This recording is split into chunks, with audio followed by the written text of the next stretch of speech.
ស្នាត់ខ្លាំងម្លែពួកមេតែរូបអូននាងមានរឿ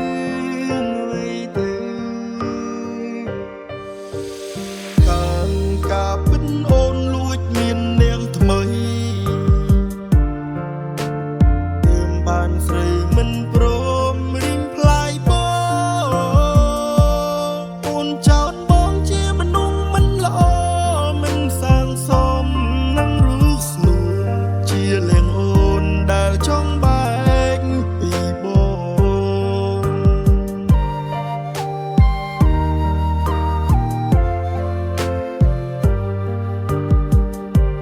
ហេតុអ្វីមនុស្សស្មងត្រង់ដូចខ្ញុំនៅតែគេ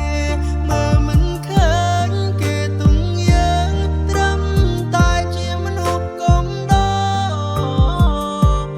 យើងចុងក្រោយអូនឆ្លើយ5ម៉ោងគ្មានដុល្លារគុំស្នេហ៍នោះឡងស្ដាប់ពីងអូនបេះដូងបងឈឺខ្លាំងណាស់ថ្លៃ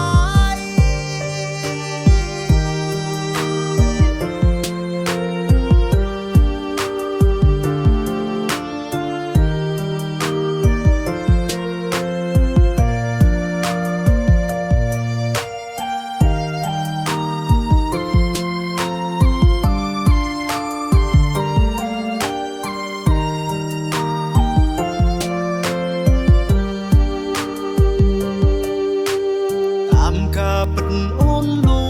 ចមាននាងថ្មី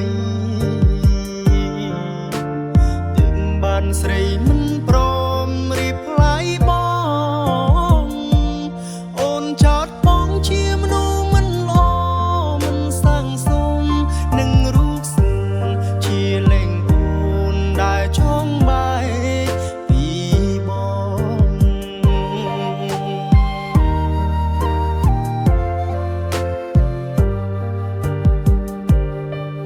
ហេតុអ្វីមនុស្សស្មងត្រង់ដូចខ្ញុំនៅតែគេមើលមិនឃើញគេទុំយើងត្រឹមតែជាមនុស្សកុំតវាងចុងក្រោយអូនឆ្លើយ5បងគ្មាន